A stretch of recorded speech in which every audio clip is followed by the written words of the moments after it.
I think we can start. It's 1-1. So yes, hello everyone and welcome you all to our first IP for Open Science webinar of 2026.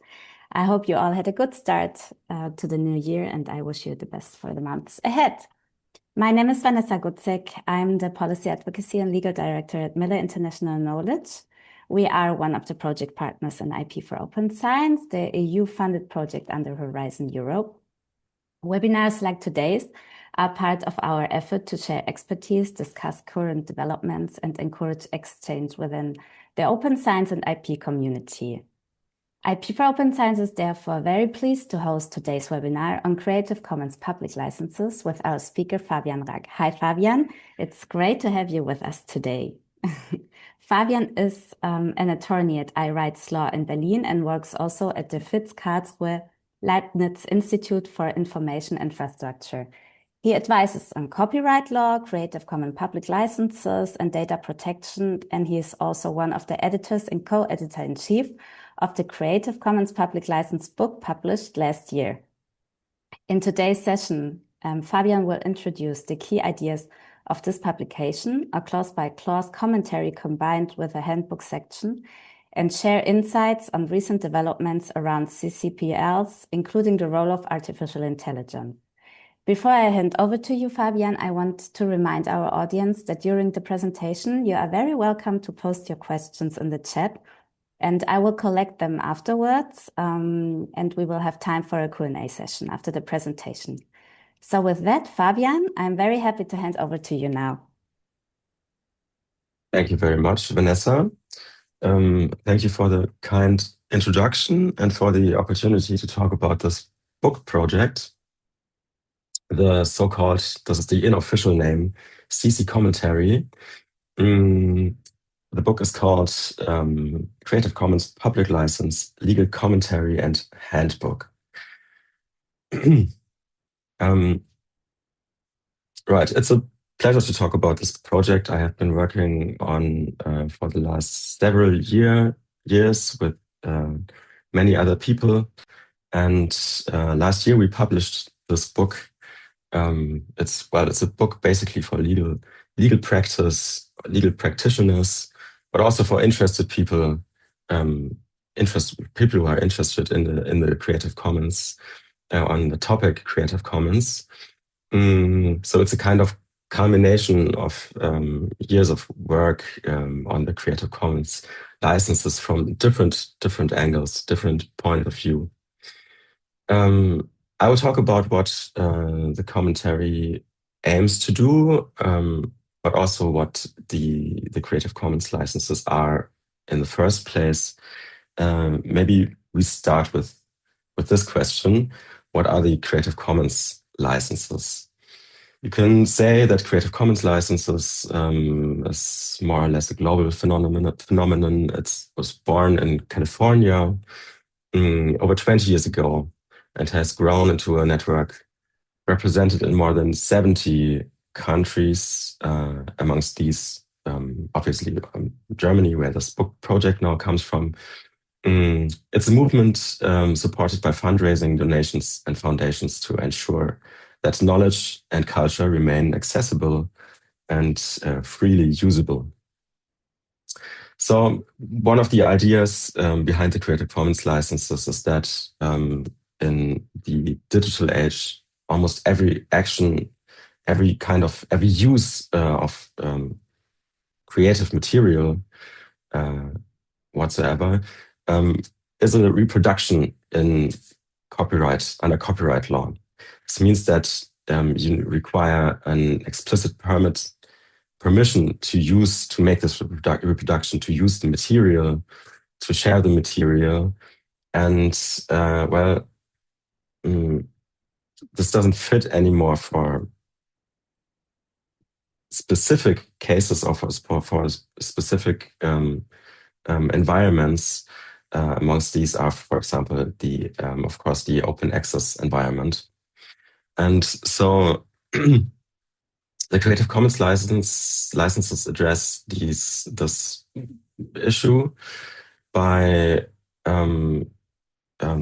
yeah, they developed a license which can be used, a standard license to open your material, to sort of opt out of the maximum protection of copyright, allowing authors to choose how they can share their work.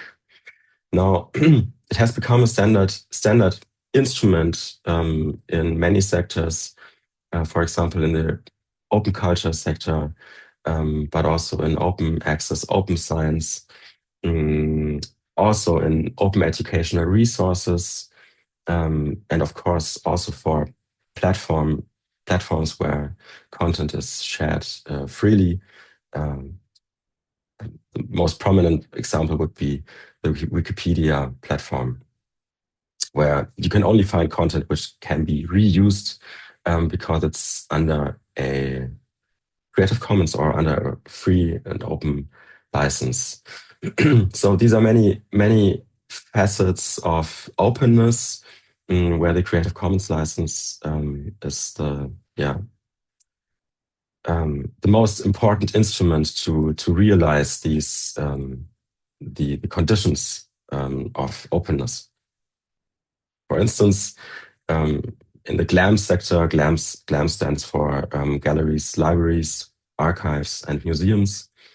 Mm, Many GLAM institutions share their work or share their what they have, um, the materials they gathered, and they it's not only that they share these materials, but they also want to make them available and reusable. And the instrument to make this to realize or to make this happen is the Creative Commons licenses. So Creative Commons are always aimed for simplicity, and the concept is based on that it's understandable for everybody, not just for lawyers. And this is why the licenses use symbols instead of long legal contracts. And I want to show you these symbols now. The symbols also represent the conditions of the Creative Commons license. First and foremost, the by condition, which stands for the attribution condition of the Creative Commons license. And you can see the little mannequin here. And this indicates that you must name the author when you use a work, which is licensed under a Creative Commons license. And you can use the work, but you have to name the author. This is the attribution, the by condition. Then there's share alike, SA, and this indicates that you are allowed to share modifications of the work, but only under the same conditions. It comes from the idea of copyleft in software. You can use copyright, you can use CC licensed pictures, for example, or a book or a text. But when you make any modifications, when you change, for example, when you translate text, you have to share the result also openly. This is what you understand under the term copyleft. Then there's ND. ND stands for no derivatives, and it indicates that you are not allowed to publish modifications of the content. You are allowed to share the content itself in an unchanged state, but you're not allowed to share modifications. So you can see there's a spectrum of more or less permissive conditions. And then we have the NC symbol with the crossed out currency sign. And this indicates that you are not allowed to use the material for commercial purposes. So these symbols are combined with descriptions that are formulated so that they can be understood by any person. At least that's the aim of the Creative Commons licenses. However, beneath these user-friendly symbols lie lies in actual contract or actual license contracts. And these can be quite complex. At least they look more complex than the symbols which I just showed you. So this is the actual contract. Here, for instance, the CC by SA legal code or the legal contract, the license contract, and it spans many pages. And over the year, it has been developed by lawyers from many parts of the world, and it has been refined. And now we have version 4 of the contract of the standard license. And the aim of the CCPL is to ensure that they are legally enforceable worldwide. So that at least that's the aim, and it works quite well. That every jurisdiction, it can be applied under every jurisdiction where copyright law applies. So even though the license symbols are quite clear, questions always remain, such as, well, what does non-commercial mean in specific use cases? Or how can we properly attribute an author in a digital environment, for example, also? So we as lawyers, we discuss these details, and because we need to understand how these abstract formulations or these abstract conditions apply to specific cases. And this is what this book is for, or why we made this book. So the book, CCPL, in German Kommentar und Handbuch für die Rechtspraxis, Commentary and Handbook for the Legal Practice, was a huge undertaking. And the result were approximately 500 pages. And we gathered 20 authors from different sectors, such as science, lawyers, law practitioners, and from courts also, and also from civil society and from politics. So what is a commentary, or why a commentary? What is a commentary?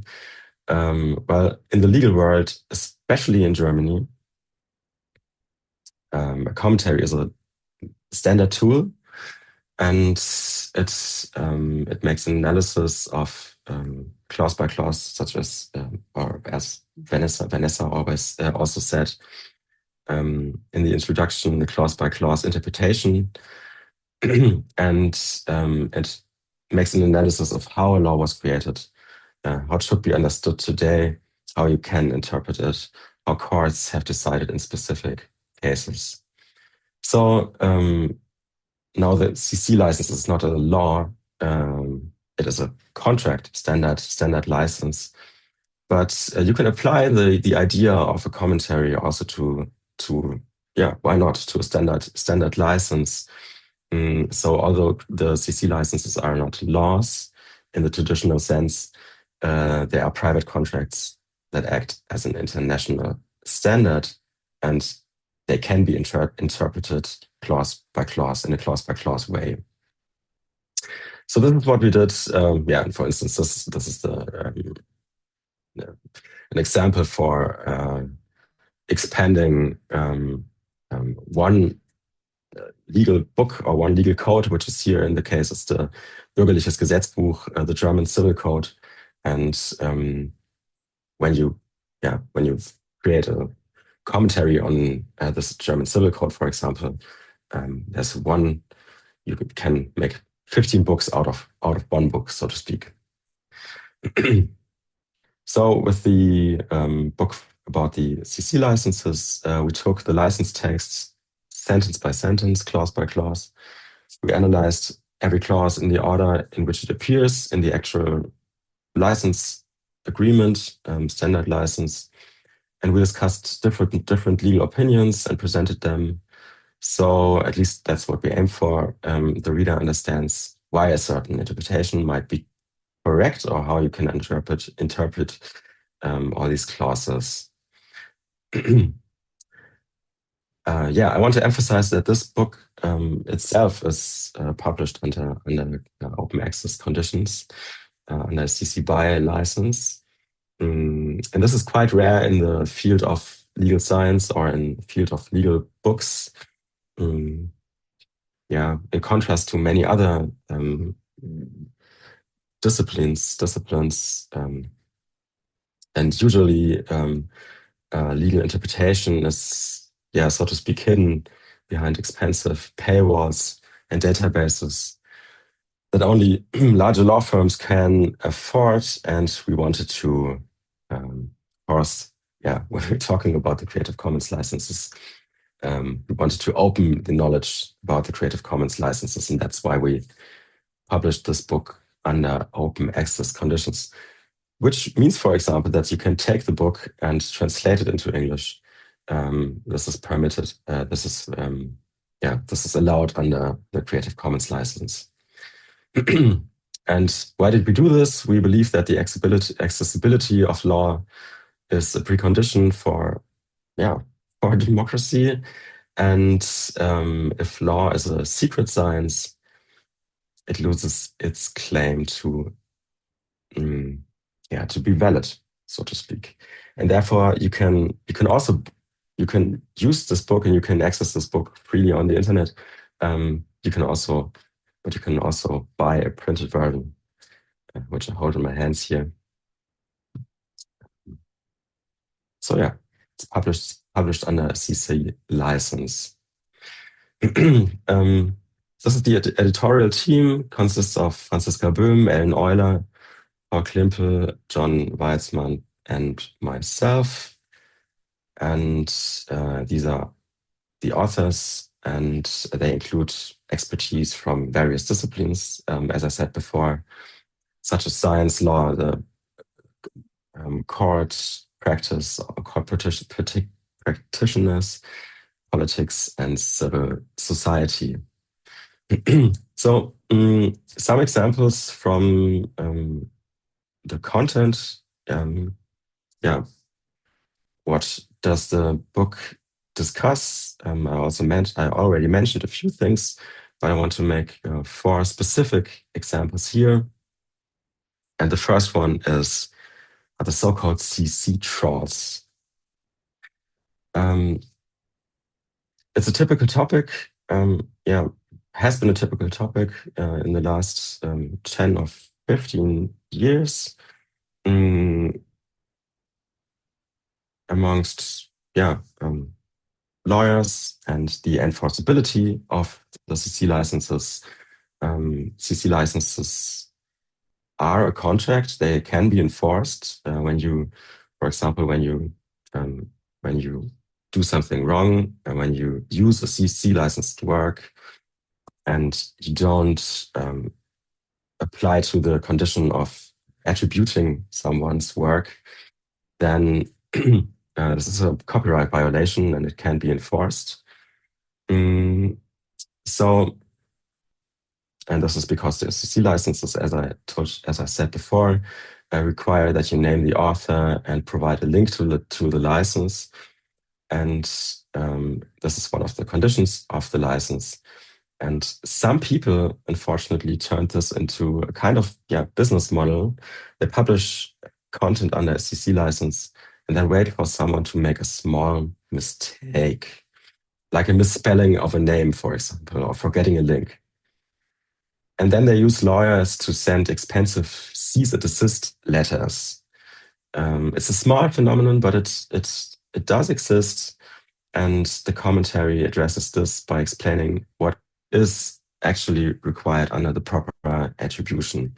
There's a long section in the book discussing what the by attribution condition means. For example, if you are allowed to abbreviate a first name when you use CC licensed work and share this work, or when you have to use when you have to name the source of a material, when you have to state the link to a material when this is necessary, and how the whole attribution condition can be interpreted. There's also a large section on the enforceability of the CC licenses. This is the first part of the handbook, and this was written by a judge. It's a very, very good section for lawyers. And yeah, this phenomenon has been dealt with in the book. So the next topic is, of course, the AI, AI training, and the question whether the CC licensed materials can be used to train AI models. The short answer is yes, it's possible, and the longer answer can be found in the book. And yeah, it depends on a few things, and we also had a look on this topic, and we analyze how the license contract also interacts with uses which are permitted by law, because this topic, if copyright protected materials can be used to train AI models, is not, as you probably know, is not only a topic which is being discussed under open licenses, but also under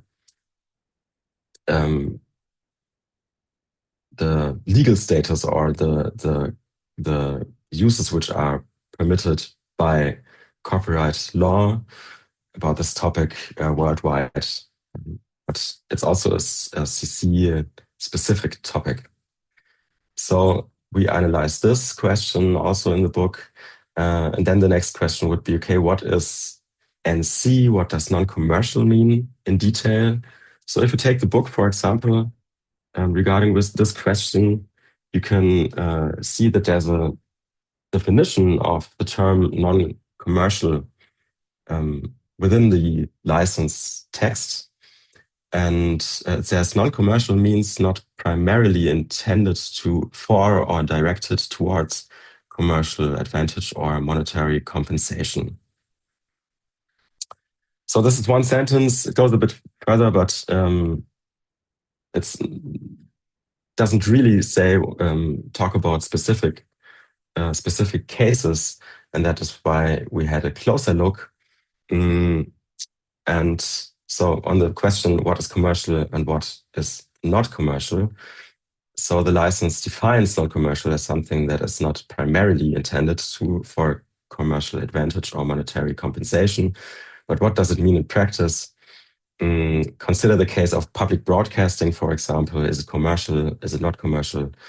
Courts have decided differently in Germany, also in Austria, and we have a closer look on this question. Another question would be, for example, take a museum shop.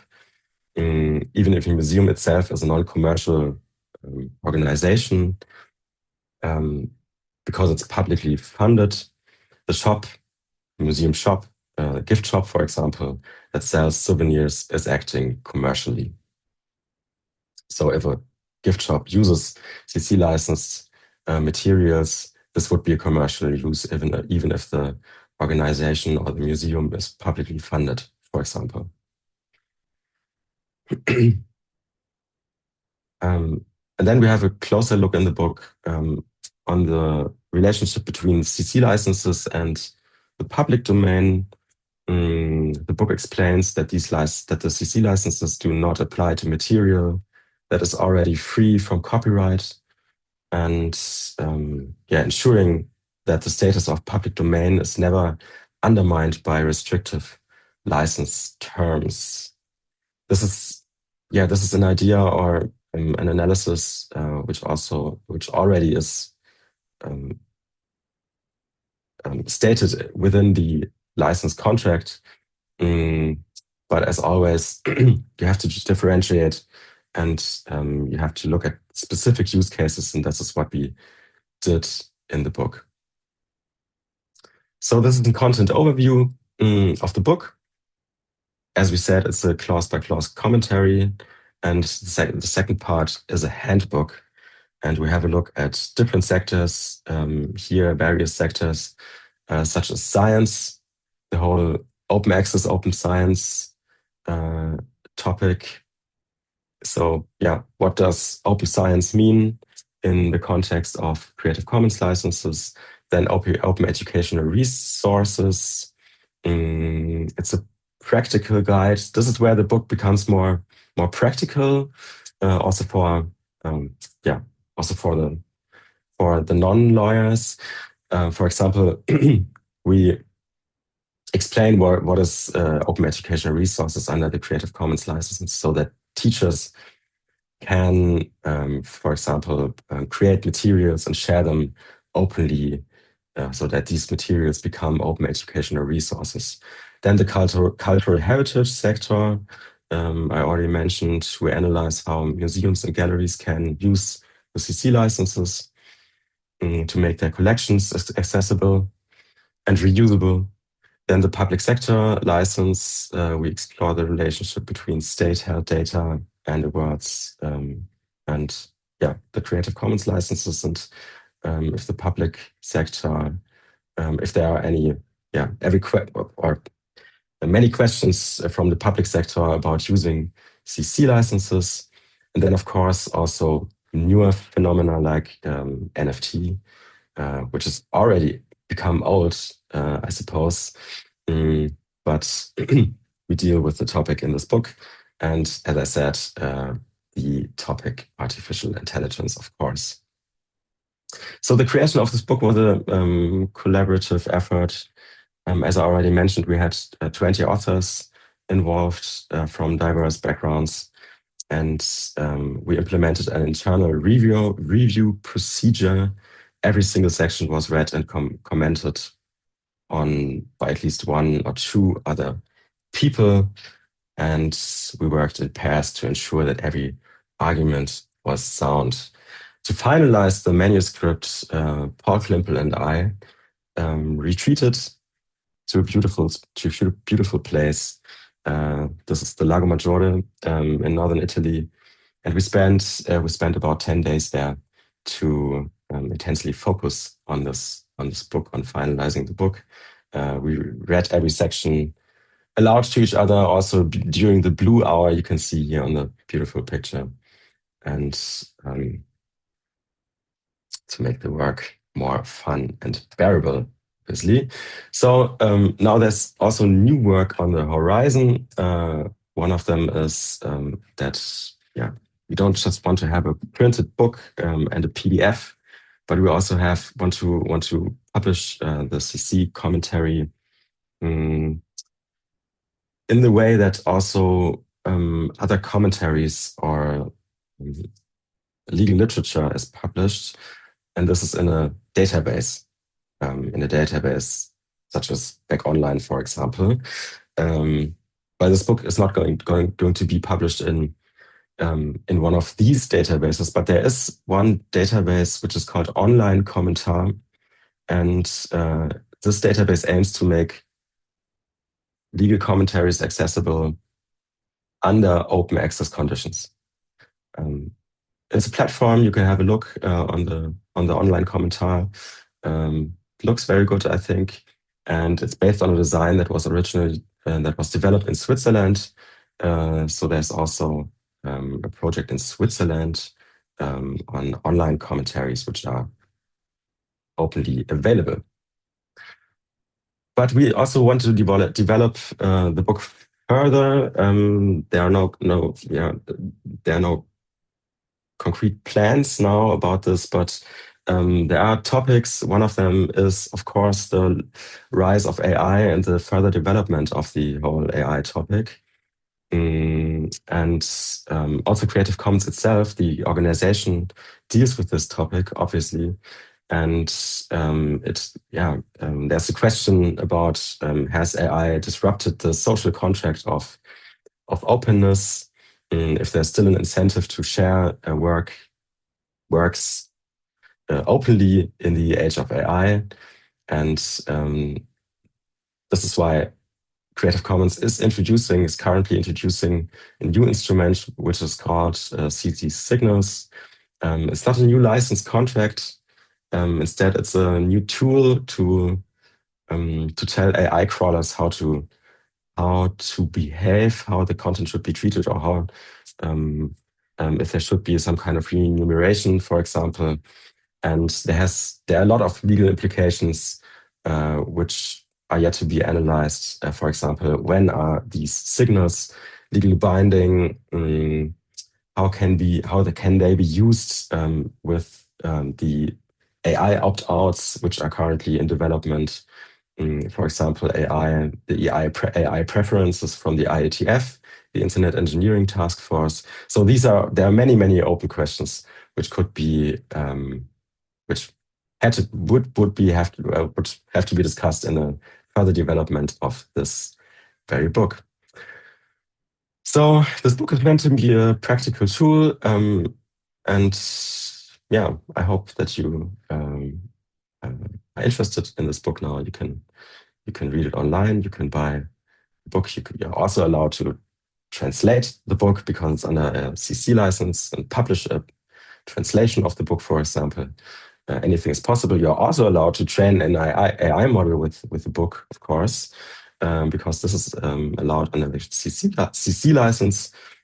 And yeah, I'm going to give you a small summary. So this book is the first legal commentary on the CC licenses, published under open access.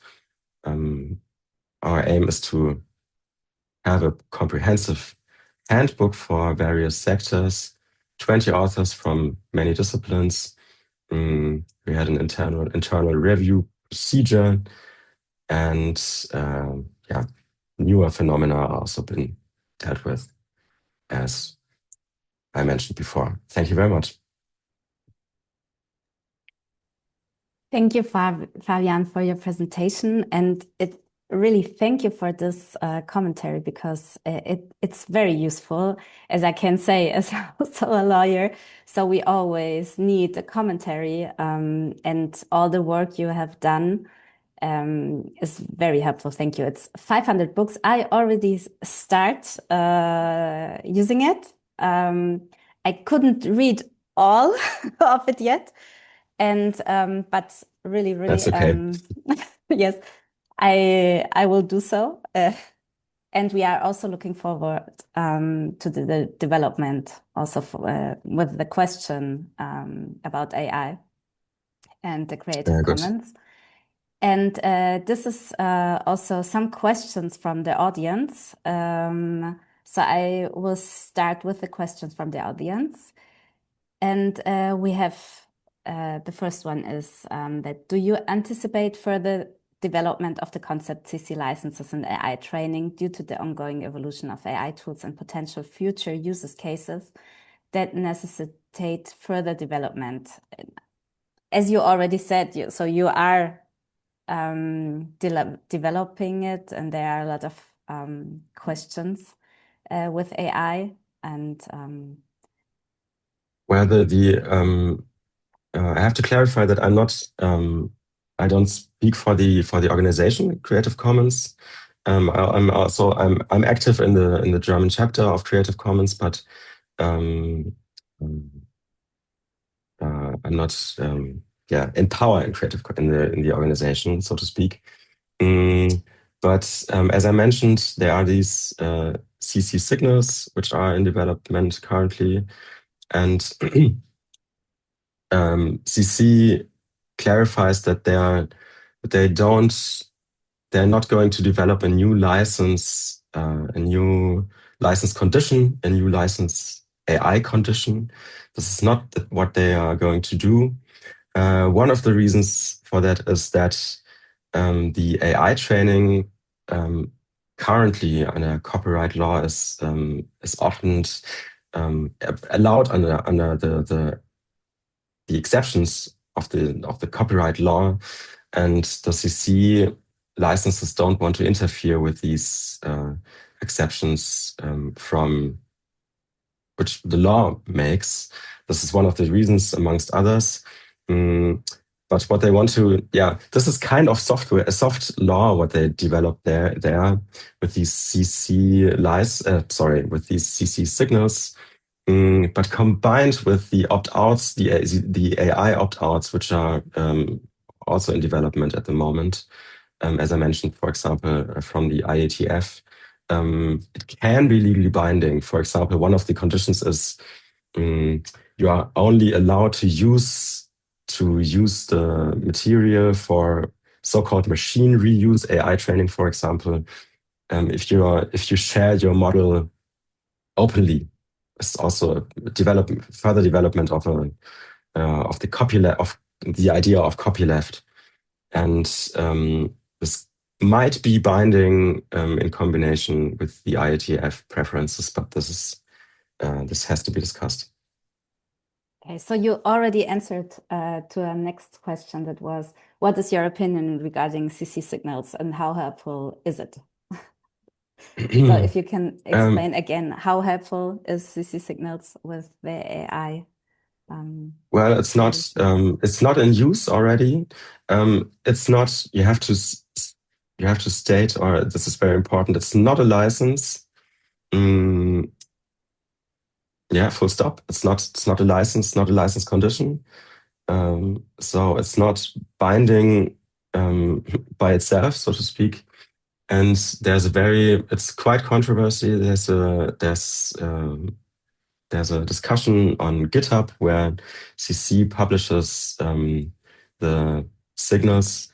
You can follow a discussion there, and there are many people saying, okay, this doesn't help in the age of AI protecting our work, and this is not the right way. This is an ongoing discussion.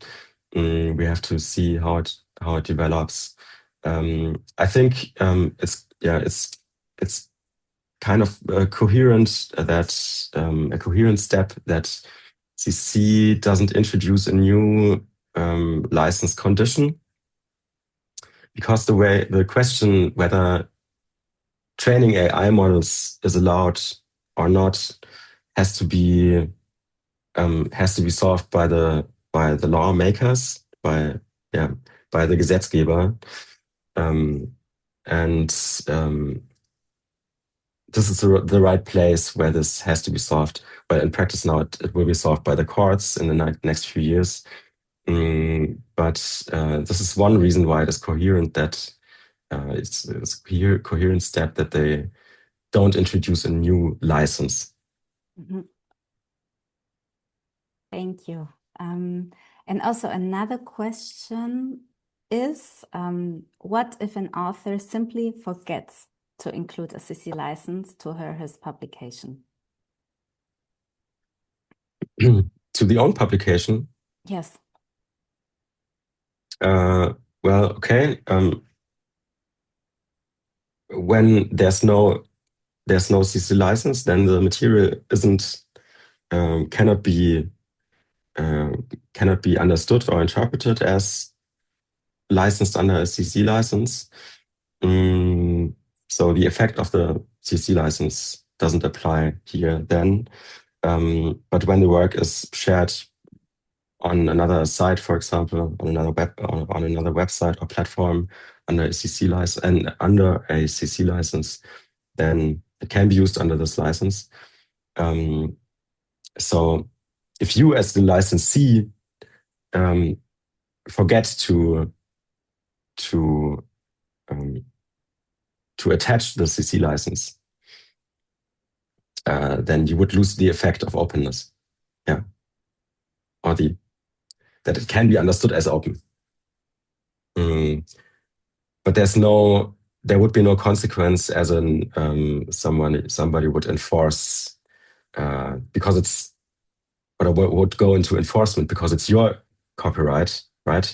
Another question would be if you use a work from someone else and you forget to attach the CC license, then this is a violation of the CC license, and this could be enforced. So if you, for example, use a section from the book and you forget to attach the CC license, then we would be able to enforce the copyright.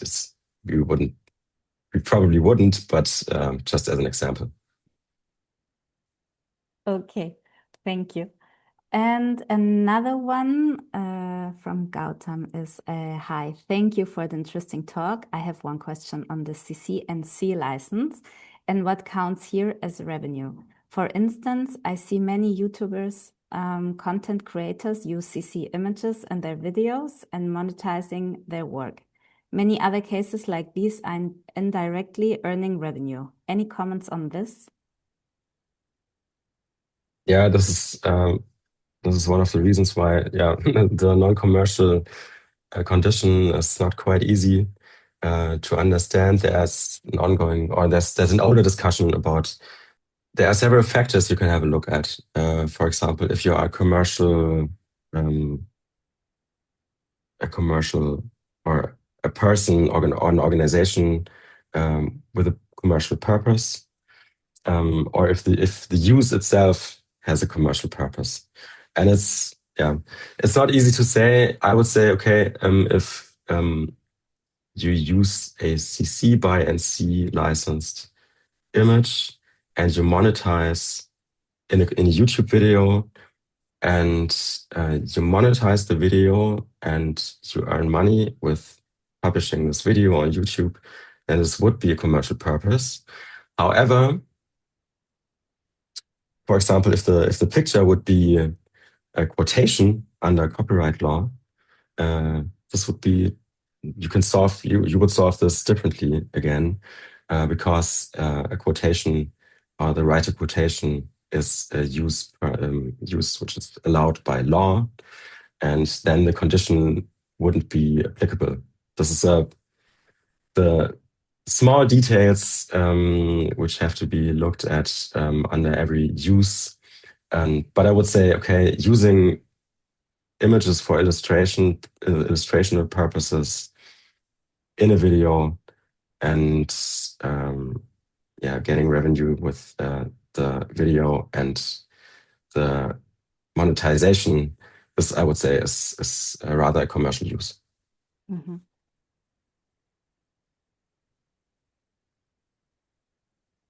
So I have also some questions. That one of my questions you already answered. So I have this one left. So many researchers, of course, support openness, and also they are most of the times also like invited to publish open in principle, but then they hesitate when it comes to licensing their work openly. And what concerns do you encounter most often, and how can they be addressed? Yeah, I think one of them would be mm, okay, my knowledge can be used by others. Well, this is the idea of research, isn't it? And then maybe one concern could be I'm not going to be attributed properly when my work is under license, under CC license. And the answer would be, well, yes, because the CC license has one of the main condition of the CC license is the attribution condition, but also there are sort of in the research like good scientific practice. This is it's not a law, but let's say it's a rule or it's a principle which is applicable no matter how freely your research is being shared. You have let's say it's a bit of simplification, but you have the right to be attributed properly under good scientific practice, if you will. So this and all these questions are not affected by the CC licenses. Also, for example, patents. If you want if you have an invention and you want to patent a technical invention, file a patent for it, the CC licensing of any publications. It's not a contradiction, or it's not a problem in the case of patenting something. Not the CC license itself, because the CC license explicitly states in the contract that there's no patent granted by, or use of patents granted by the CC license. So all these questions, or these sorrows or concerns, I think can be answered, and many of them, I think, for many of them, we find good answers, and yeah, also being dealt with in the book, in the science section. Thank you. And my last question is also, are the CCPLs always suitable for research data, or are there cases where other legal tools or approaches are more appropriate in your? Yeah, that's a huge topic. The question of whether research data applies, or the CC license applies to every kind of research data, very much depends, and on what does it depend? It depends on the copyrightability of the research data. So the CC license is a mere copyright license. It only applies to copyright protected material. And this means if you have data, research data, which doesn't fall under copyright law because it's not a creative work, for example, or because it's not, well, in Germany, for example, there is a protection of the so-called Lichtbilder. It's a protection of images, no matter if it's a creative image or not. And yeah, for example, this, or there's a European or an EU-wide protection of databases, of structuring data in a specific way, and on the investment you make on structuring data, then this would be a database right. So if one of these rights apply, if one of these protection or reasons for protection apply, because it's a creative work or a database or a specific image, for example, then you can license the material or the data, the research data, and then the conditions of the CC license apply. However, if if there's no copyright protection at all, for example, mere measurement data, which isn't a database, then the CC license conditions don't apply. But on the other hand, if the question also is, what do you want? What is the effect you aim for?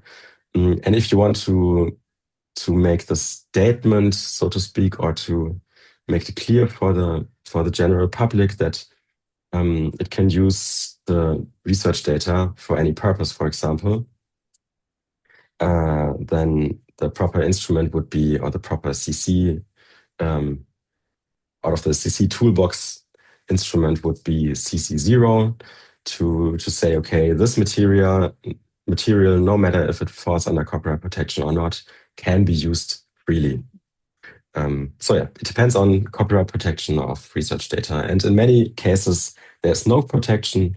In many cases, or in some cases also depends on the discipline. There is protection, but this is the question on which it depends on.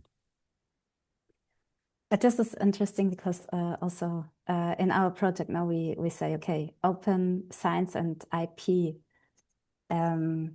you have to see it together. It's not opposite. So as you already also now explained, it depends on if you have copyright, this is IP right, and then you can use CC licenses. So yes, you always have to see both of the sides, IP and open science. So thank you so much, Fabian, for your presentation, for your explanations, for the presentation of the handbook. I only can recommend it for everyone. Oh, we have another question. So we will take it if you mind. The last question. Back to the origin to CC. There are many, sometimes different national regulations to IP rights, but CCs are regulations accepted globally, right? Even courts refer to it. Yeah, courts do refer to it. They do. Mm, of course, I'm not an expert for every jurisdiction, um, obviously, but it is, well, the concept is now, or the CC licenses are now way over 20 years old, 25 years old. And they have been referred to in many cases, many court cases. And there's a database actually. I can share the link in the chat, and you can find decisions, court decisions there, dealing with CC licenses. Let's have a look if I can find it. If I can find it. And what you can see there is that courts say, okay, we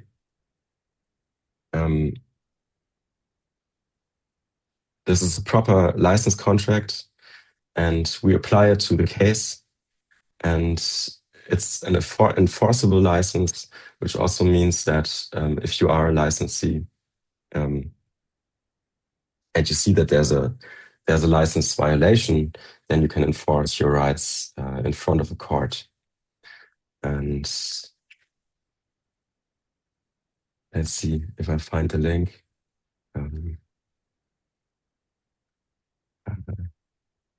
No, I can find it, but I can put them into the slides. Okay, thank you. That would be perfect. And also just as you said now that, and maybe also to this question, that of course the CCs are not law, so they are soft law and they help to interpret. And since they are accepted globally and the judges know them, and also your handbook helps also yes the judges and the lawyers to interpret the clauses that you contractually yes yeah that you have in the contract, so to interpret the contract. If in the contract there is no reference to CCs, I understand that they would not also take it to interpret the contract. So do I understand it right? That yes, if you publish with using the CCs, then of course every judge should use the information, no, the CC interpretations in in their decisions. But since it's not law, they don't have to. But it is helpful, and you can use it as a tool as a lawyer to interpret correctly the contract. Well, it's a license. It's a license. This means it is sort of hard law. It's a contract, and it's legally binding. Yeah, referred to in many cases. I just shared the link with you. And if there's a violation of the license, then yeah, for instance, German copyright law and European copyright law and copyright law on yeah, wherever it exists, states that violations of a license have to be enforceable. So, and you can find in this list I just shared with you examples where courts dealt with the violation of CC licenses. And you can see there that the licenses are, in fact, enforceable. Okay, perfect. We will have a look. And thank you so much because I think this is very important that they are forcible. And even though it's not no in the law in the Gesetz, but No, it's they not a law. Yeah, of course. yes, Yeah. Um, but yes, this is very helpful and important on the same, to know. maybe one final point. It's the license contract is a license contract, not a law, but the law on some in some specific provisions refers to open licensing, also in the context of open source software, which is not a topic of the CC licenses, but on the whole world of open source licenses. And there had to be some refinements of copyright law to make the public licensing possible, or Mhm. to say that the um, to make it sure that public licensing as an idea, as a principle, um, can be used. Um, so there are some clauses in copyright law dealing with this topic, and you can derive from that. Okay, the idea of open licensing is also yeah, being referred to by law. Perfect. Thank you so much for all the information. And it's almost 2, so we are coming to the end of our webinar. And yes, thank you to our participants. Thank you to you, Fabian. And yes, I will definitely read more in the book because I have You don't to. have to, yeah, you don't have to read it from beginning to finish. By the way, Yes, it still isn't, yeah, it's not literature in that sense. It's yes, still a it's the handbook. Yeah. yes, the handbook, but we have a lot of questions, so it will help us a lot to know how to interpret it correctly, and also very important the case law. This always helps to understand. And yes, I will look at it. And yes, for all of you, also just to remind you that all of our webinars you can find on our YouTube channel, and I will share the link with you here. And also on our website, you can see our next upcoming events. And yes, thank you for being here. Thank you, Fabian, for your time and presentation. And Welcome, and thank you. thank you.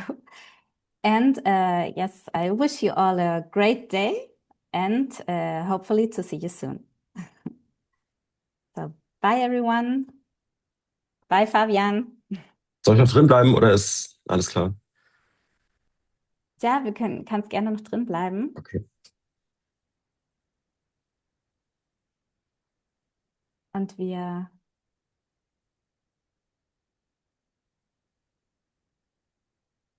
weiß nicht, ob wir das noch aufnehmen.